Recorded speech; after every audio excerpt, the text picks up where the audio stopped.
Bharat Ratna doctor Bhimrao Ambedkar को कोटि कोटि नमन। ये कार्यक्रम डॉक्टर भीमराव अंबेडकर के जीवन पर आधारित है, जहां भारत की जनता के प्रति उनके योगदानों को पूरी सजगता से चित्रित और रेखांकित करने का प्रयास है। कार्यक्रम में दिखाई गई घटनाएं लब्ध प्रतिष्ठ पुस्तकों से ली गई हैं। इस कार्यक्रम के जरिए चैनल की ओर से एक विश्वसनीय, सजग और सकारात्मक प्रयास है कि डॉक्टर बाबा साहेब भीमराव अंबेडकर के जीवन की संघर्ष यात्रा एवं गौरव गाथा पूरे आदर के साथ घर घर पहुंचे और उनके योगदानों से सभी संपूर्णता में परिचित और आह्लादित हों।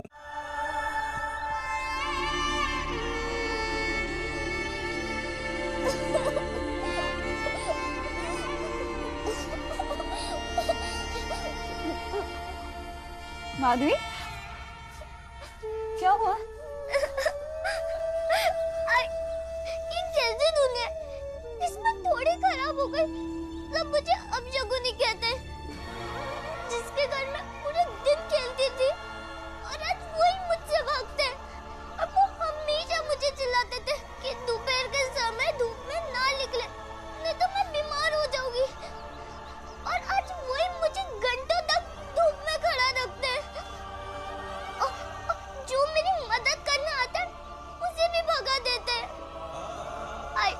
मैं इतनी बड़ी पापन हूँ तो सब मिलकर मुझे मार क्यों नहीं डालते हैं?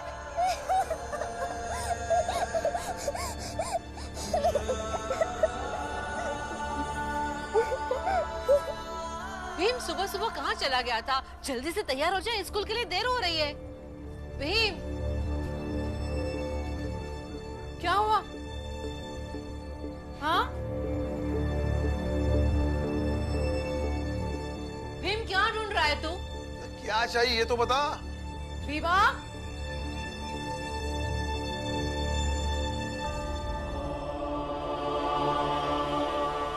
ये कुदल का क्या करोगे?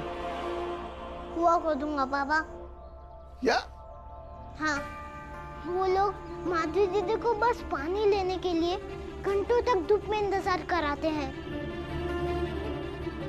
एक तो उनकी जिंदगी में पहले से ही बहुत परेशानी है, अगर वो और परेशान होंगी तो वो तो मर जाएंगी। बाला भी, आनंद भैया, चलिए ध्रुव को भी ले लेंगे। हम माधवी दीदी के लिए एक अलग कुआं बनाते हैं, उन्हें जब मन होगा तब वो पानी लेकर चली जाएंगी। छोड़ दे इसे। ये लड्डू और मीठी रोटी खाने बनाने की बात नहीं है। कुआं खोदना समझता है?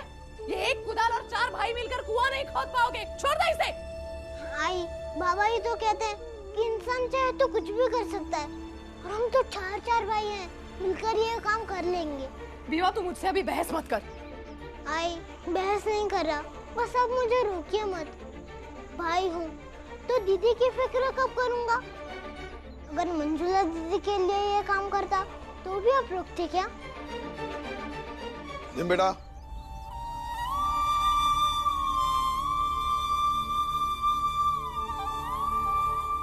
तुम कुआं तो खोद दोगे, लेकिन उस कुएं में से तुम्हारी दीदी को पानी कौन लेने देगा? क्यों? क्योंकि वो कुआं भी छोटी जाति का होगा। वो लोग तुम्हारी दीदी को प्यासा मार देंगे, लेकिन उस कुएं में से पानी नहीं लेने देंगे। बाबा, कुएं की भी जात होती है?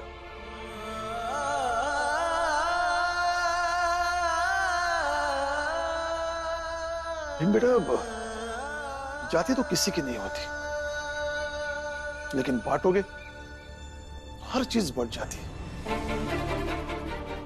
हम जिस चीज को छू ले वो चीज छोटी जाति की हो जाती है। वैसे ही तुम कुआं खोदोगे तो वो भी छोटी जाति का ही होगा।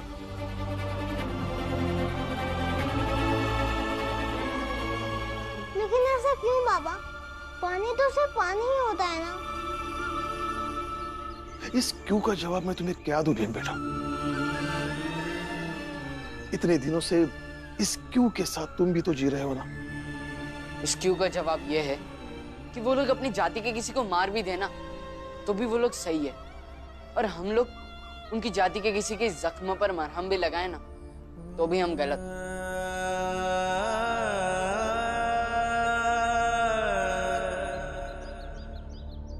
बेटा, अगर तुम अपनी दीदी की परेशानी सच में कम करना चाहते हो तो उसे उसके हालात पर छोड़ दो।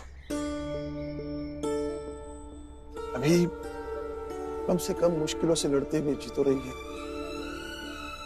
अगर तुम ऐसा कुछ काम करोगे तो वो लोग तुम्हारी दीदी को मार डालेंगे।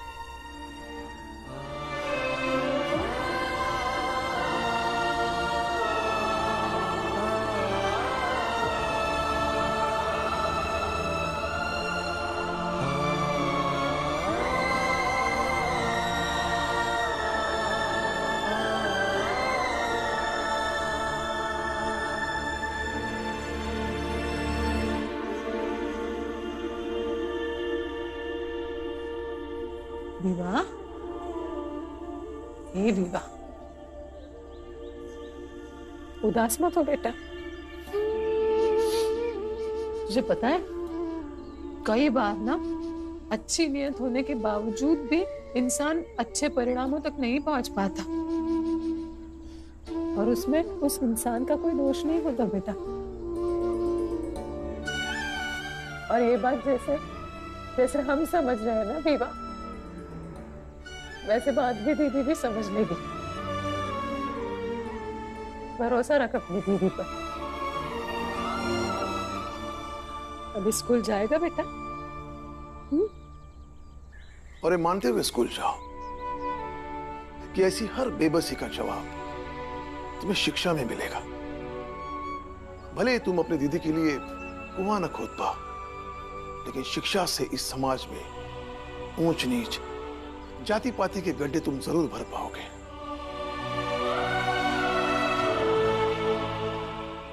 चल भीम, आज से मैं तेरे साथ स्कूल चलूंगा। तू रोज स्कूल पढ़ने जाता है और मैं घर में बैठा रहता हूँ, अच्छा नहीं लगता है। और मैंने सुना है कि वहाँ के छात्र छोटी जात और बड़ी जात में भेदभाव भी नहीं करते। हाँ आनंद भैया, वहाँ कोई मुझे चिढ़ाता भी नहीं है और न ही बुरा बर्ताव करते हैं। चलिए। अरे कैसे जाएगा ये कुदाल लेके?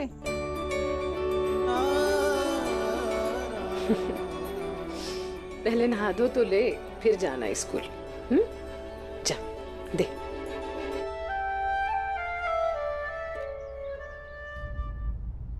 भाऊ, आपका हल चाहिए था। अरे उसमें क्या है, शाम को बहनी को बोल देता हूँ, ले लेना।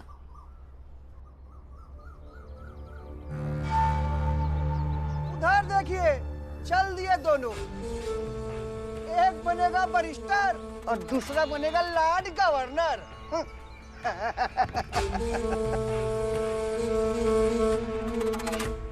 जूता सिलवा लो, चप्पल बनवा लो, जूता सिलवा लो।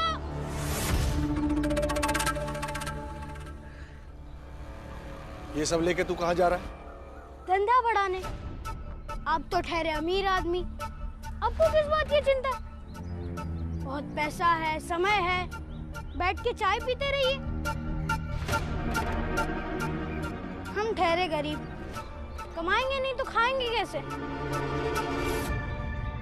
ये क्यों नहीं कहता कि गांव-गांव, शहर-शहर जाके तू मेरी बेइज्जती करवाना चाहता है? जब सफलता ना मिल रही हो ना, तो काम और मेहनत का दायरा बढ़ा देना चाहिए। क्यों काका?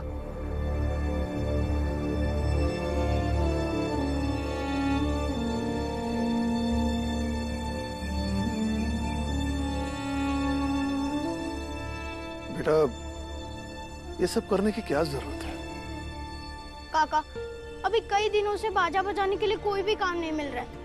ऊपर से दिन भर दुकान लगाकर बैठता हूँ, तो एक भी आदमी जूता चप्पल सिलाने नहीं आता है। कमाई बिल्कुल शून्य है। इसलिए सोचा कि जूता चप्पल सिलने का सामान ही लेकर घूमता हूँ। गांव भर, शहर तक लोग मिलेंगे ना, और जब उनके घर तक जाऊंगा तो उन जूता चप्पल को भी सिला लेंगे जिन्हें दुकान तक लाने में वो लोग इतना आलस महसूस करते हैं। तो फिर उनका भी काम हो जाएगा और मेरा भी।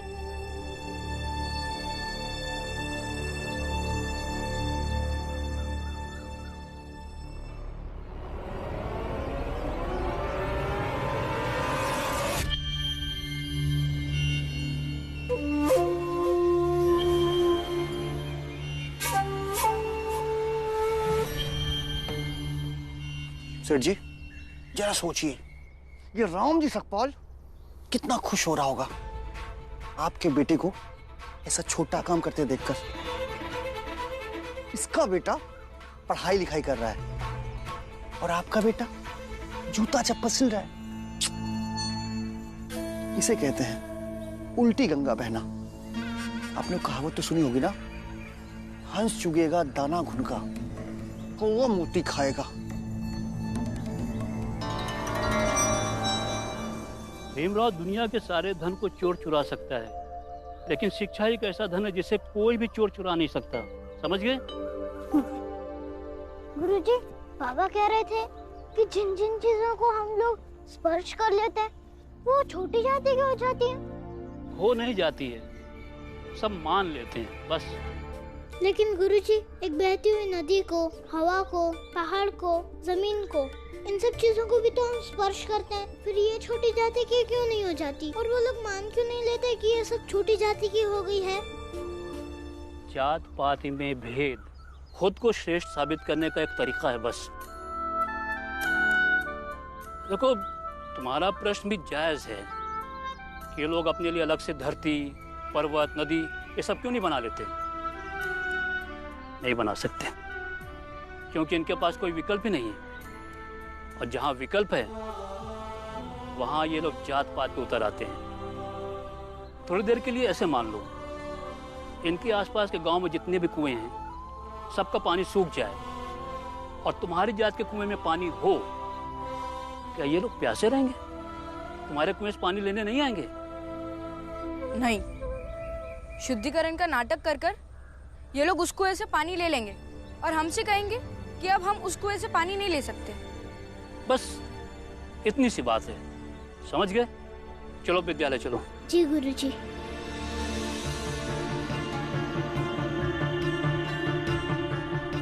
भीमराव, इनका बस चले तो ये सूरज, चांद और दिन रात को भी बांट दें, लेकिन गनीमत है कि इस पर इनका कोई जोर नहीं चल पाता है।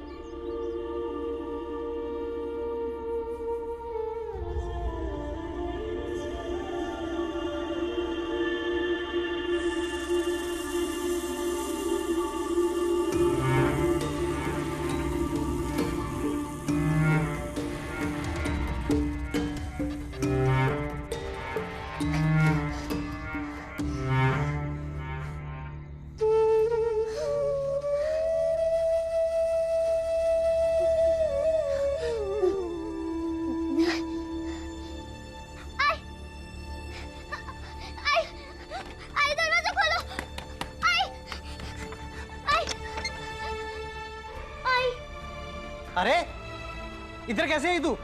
अपनी जगह पर चल। पूरे घर का नाश करेगी क्या? आई, वो कुछ था, मेरे पैर के ऊपर से गया, ठंडा ठंडा था, मैं वहाँ नहीं सोऊंगी। क्या? चुप! वहाँ नहीं सोऊंगी मतलब? वो जगह है ना, वो ही तेरी दुनिया है। नहीं आई, मैं वहाँ नहीं सोऊंगी, मुझे डर लग रहा है। चुपचाप जाकर वहाँ पर बैठ जा, वरना दोनों पैर तोड़ दूंगा। अंदर चल, अंदर चल। आई, दरवाजा खोलो। बाबा, आई दरवाजा खोलो ना। आई सुनिए, सुनिए, डर रही होगी वो। हो सकता है सांप उसके पाँव से होकर गुजरा हो, इसलिए तो ठंडा ठंडा लग रहा होगा ना। जो भी हो, बच्ची है वो। बच्ची नहीं है, अब वो बड़ी हो गई है और उसे अपना धर्म निभाना होगा, चाहे जैसे भी निभाए। और वो ये क्यों नहीं समझती, वो सांप नहीं कामदा होगी। कैसे मरी थी कामदा? सांप ने काटा था ना, तो अभी क्या बनी होगी? वो सांप बनी होगी, अपनी बहन से मिलने आई होगी। देख, मुझे नींद आ रही है, अब तू भी सो जा। अरे कैसे सो जाओ, माधवी डर रही होगी। नहीं सोना है ना तो मत सो, लेकिन इस कमरे के बाहर अगर गई ना तू, तो तेरी भी दोनों टांगे तोड़ दूंगा मैं।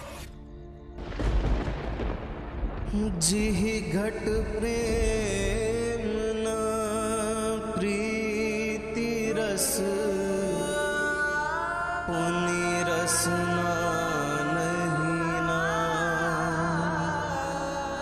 ते नर या संसार में उपजी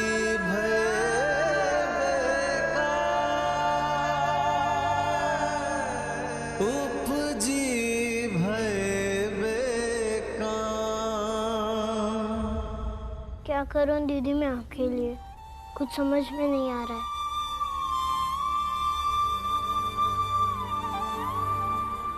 भीम, तू इतनी रात को जग क्यों रहा है? चल सो जा।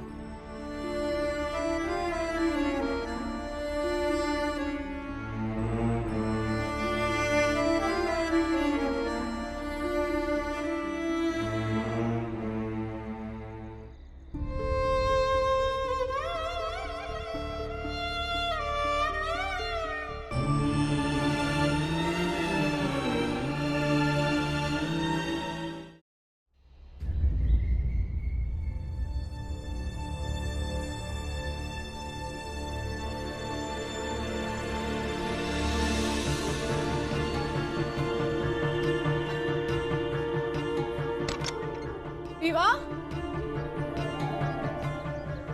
बाला, क्या हुआ? मंजुला, उठ बेटा उठ। ध्रुव की कुटिया में जा, देख भीवा बाला आनंद वहां है कि नहीं। जा जा जल्दी जा। अजय उठिए, जल्दी उठिए ना। भीवा बाला आनंद कहीं दिखाई नहीं दे रहे घर में, पता नहीं कहाँ चले गए। सुबह सुबह कहाँ चले गए? पता नहीं। माधवी को लेकर ऐसे भी परेशान है। कल तो कुआं खोदने की बात कर रहा था, कहीं वहां तो नहीं चला गया? सही कह रही हो, वही गया होगा। लेकिन भाइयों को लेकर समझ में नहीं आ रहा। कुटिया में वो तीनों और ध्रुव भी नहीं है। क्या? आप जाइए ना, जल्दी देखिए ना। हाँ जल्दी जाइए। देखता हूँ, तुम चिंता मत करना। अरे फिर आ गए तुम? थोड़ी देर से नहीं आ सकती क्या? एक ही बात बार बार समझानी पड़ती है। जा उधर जाके खड़ी हो जा। सुबह सुबह इसका मुंह देख लो तो पूरा दिन खराब हो जाता है।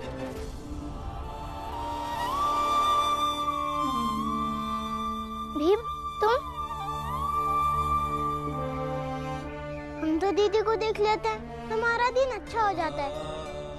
पता नहीं आप लोगों का दिन कैसे खराब हो जाता है। दीदी, ये पानी लो।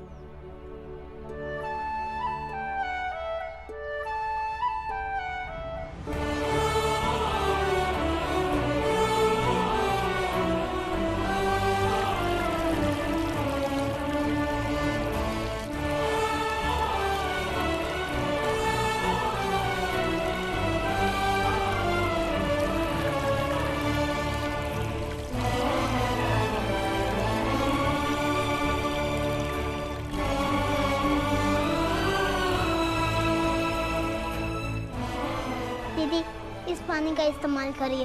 हम रोज सुबह आकर एक घड़ा पानी दे देंगे, तो आपको ऐसे पानी के लिए इंतजार करना नहीं पड़ेगा। तुम लोग हमारी जात की लड़की को पानी कैसे दे सकते हो, और ये अभागन ले कैसे सकती है? ठहर जा, मैं अभी गांव के मर्दों को जाकर बताती हूँ।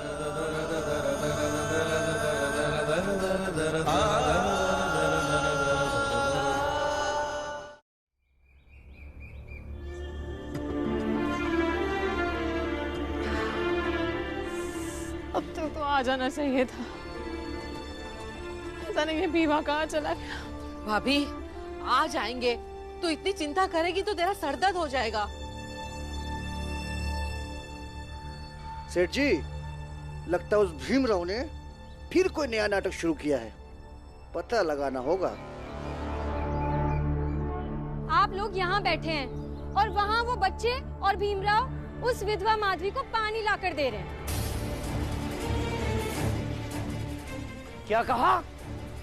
ये तो घोर अनर्थ हो गया है। जाके उसको रोकना पड़ेगा। एक विधवा की पवित्रता की रक्षा करनी होगी। चलिए।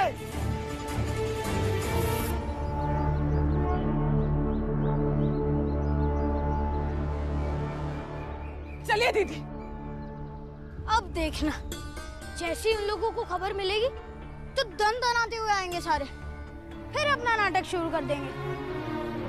हाँ, और उनके नाटक का जवाब हमें बस यही देना है जो हम लोगों ने सोच रखा है। किसी भी तरह हमें ये मामला सुलझाना ही पड़ेगा। लो, आ गए सारे। हाँ? बाहर साथ पे चढ़ गए लोग। हाँ? तेरी हिम्मत कैसे हुई हमारी बिरादरी की लड़की को पानी देने की, वो भी एक विधवा को? अब पहले तय कर लीजिए कि माधवी दीदी आपकी बिरादरी की है या मेरी बिरादरी की। निस्संदेह हमारी ही बिरादरी की है। चल यहाँ से। तुझे कहा था ना, यहाँ नहीं आना है, घर से बाहर नहीं निकलना है। चल घर चल। तू भी बड़ा है ना इससे, चला आया इसके साथ। चलो घर चलो अभी। बात करने दो दीदी के लिए। भीमा मेरी बात सुन, चल यहाँ से। अगर माधवी दीदी आपकी बिरादरी की हैं, तो फिर मेरी परछाई की तरह आपकी बिरादरी वाले उनकी परछाई से क्यों भागते हैं?